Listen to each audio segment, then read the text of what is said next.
सोचो, रोज तुम सुबह उठते हो, काम पर जाते हो, अपनी पूरी कोशिश करते हो कि जिंदगी बेहतर हो, लेकिन हर साल ये एहसास बढ़ता जाता है कि पैसा कम पड़ रहा है, घर दूर होता जा रहा है, चीजें महंगी होती जा रही हैं और फ्यूचर हमेशा थोड़ा सा अनस्टेबल लगता है, राइट?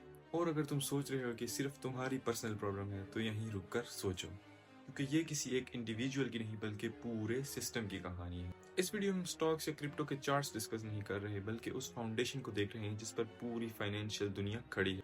क्योंकि असल सवाल ये नहीं होता कि पैसा कैसे कमाया जाता है, बल्कि असल सवाल ये है कि पैसा पैदा करने का हक किसके पास है। और जब तुम इस सवाल का जवाब समझ लोगे, तो तुम्हें समझ में आ जाएगा कि ये इकोनॉमी रैंडम नहीं चल, बल्कि एक डायरेक्शन में चल रही है।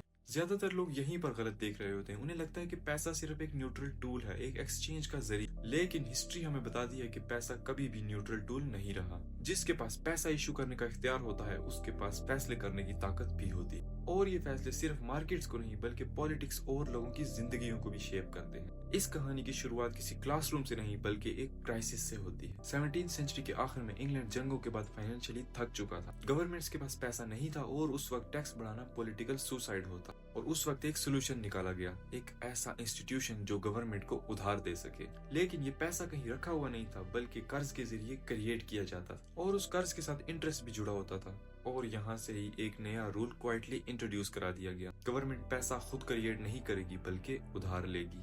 और जब ये मॉडल अमेरिका पहुंचा, इसे और भी ज्यादा सोफिस्टिकेटेड बना दिया गया। फेडरल रिजर्व को एक ऐसी पोजीशन दी गई जहां वो इंटरेस्ट रेट्स को कंट्रोल कर, लिक्विडिटी डिसाइड करता है और सिस्टम को स्टिमुलेट या स्लो कर सकता है। लेकिन एक चीज यहाँ डिलिबरेटली क्लियर रखी गई, और वो ये कि ये सिस्टम सीधा पब्लिक को जवाबदेह नहीं होता। और अगर ये सिस्टम इतना ही परफेक्ट था, तो इसे इतनी खामोशी से क्रिएट करने की जरूरत क्यों थी? और ज्यादातर लोग ये सवाल नहीं पूछते। गवर्नमेंट जब खर्च पूरा नहीं कर पाती तो बोरोइंग करती है, और सेंट्रल बैंक इस बोरोइंग को फैसिलिटेट करता है। और फिर पॉलिसीज डेट के गिर्द घूमने लगती हैं। यहाँ पर पावर का एक सटल शिफ्ट होता है। फैसले यहाँ वोटर्स के लिए नहीं, बल्कि सिस्टम की स्टेबिलिटी के लिए होने लगते हैं। और सिस्टम की स्टेबिलिटी का मतलब अक्सर ये होता है कि सिस्टम को चलने के लिए और कर्ज चाहिए। वर्ल्ड वार के बाद जब US dollar global reserve currency बना, तो ये सिर्फ इकोनॉमिक लीडरशिप नहीं, ये एक मॉनेटरी इन्फ्लुएंस था। चाहे तुम अमेरिका में रहते हो या नहीं, लेकिन तुम्हारी करेंसी पहले ही सिस्टम के साथ जुड़ी होती है। जब डॉलर गोल्ड से बैक था, तब कंट्रोल लिमिटेड था, क्योंकि सप्लाई लिमिटेड। लेकिन जब वो लिंक खत्म हुआ, तो पैसा डिसिप्लिन से निकलकर ट्रस्ट पर आ गया। और ये ट्रस्ट हमेशा उन लोगों के लिए काम करता है जो सिस्टम के सबसे ज्यादा करीब होते हैं। अब यहाँ एक अहम बात समझने वाली है। जब नया पैसा क्रिएट होता है, वो सीधा आम आदमी के हाथ में पहले नहीं आता। वो पहले फाइनेंशियल इंस्टीट्यूशंस, बैंक्स और मार्केट्स में पहुंचता है। वहाँ एसेट प्राइसेस बढ़ती हैं, लेवरेज का फायदा होता है और वेल्थ एक्सपैंड होती है। जब तक ये पैसा आहिस्ता आहिस्ता इकोनॉमी में आता है, तब तक चीजें ऑलरेडी महंगी हो चुकी होती हैं। और उस वक्त आम आदमी सिर्फ महंगाई फील करता है, कोई फायदा नहीं।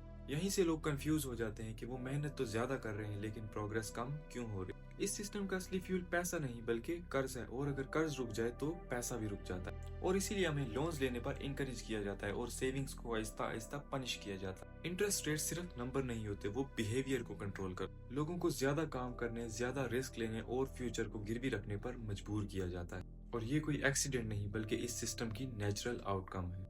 इन्फ्लेशन यहाँ पर एक साइलेंट टैक्स का काम करती है। इसके लिए किसी पार्लियामेंट से अप्रूवल नहीं चाहिए होती, ये बस होती है। तुम्हारी सेविंग्स की वैल्यू कम हो जाती है, तुम्हारी इनकम पीछे रह जाती है, और तुम्हें लगता है कि शायद तुमने कोई गलती की।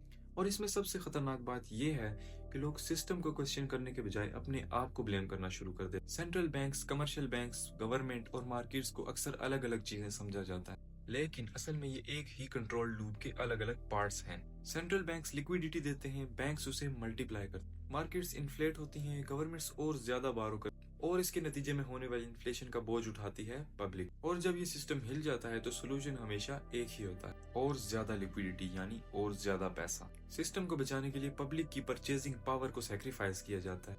तो यहाँ पर सवाल ये उठता है कि अगर ये सब इतना क्लियर है, तो ज्यादा लोग इसे नोटिस क्यों नहीं? इसलिए नहीं कि लोग सिस्टम को समझ नहीं सकते, बल्कि इसलिए कि सिस्टम को जानबूझकर इतना कॉम्प्लेक्स बनाया गया है। लैंग्वेज टेक्निकल है, जिम्मेदारी बिखर जाती है, और कोई एक चेहरा नहीं होता जिसे ब्लेम किया जा सके। जब विलन ही इनविजिबल हो, तो सिस्टम खुद बहुत इनविजिबल हो जाता है। ये वीडियो किसी कॉन्स्पिरेसी को क्लेम नहीं करती, ये सिर्फ इतना कहती है कि आज का पैसा सिर्फ एक्सचेंज का जरिया नहीं रहा, ये एक गवर्नेंस का टूल बन चुका है। और जब तक हम सिर्फ पैसा कमाने पर फोकस करते रहेंगे, तब तक हम ये नहीं समझ पाएंगे कि पैसा कैसे मैनेज और कंट्रोल हो रहा है। और अगर तुमने यहाँ तक वीडियो देख ली, तो शायद तुम कुछ तो नया महसूस कर रहे हो। اور نیا محسوس کرنے کا مطلب تم کچھ سمجھنا شروع کر رہے ہو، اور سمجھنا ہی پہلا سٹیپ ہے، کیونکہ جب تم سمجھنا شروع کر دیتے ہو تب یہ سسٹم تمہیں اتنی آسانی سے کنٹرول نہیں کر سکتا۔ تو کیوریس رہو اور ہمیشہ سوال پوچھتے رہو۔ اگر ویڈیو اچھی لگی تو ویڈیو کو لائک کرو، چینل کو سبسکرائب کرو اور کمنٹس میں اپنے خیالات کا اظہار ضرور کرو۔ ملتے ہیں نیکسٹ ویڈیو میں، تب تک کے لیے خدا حافظ۔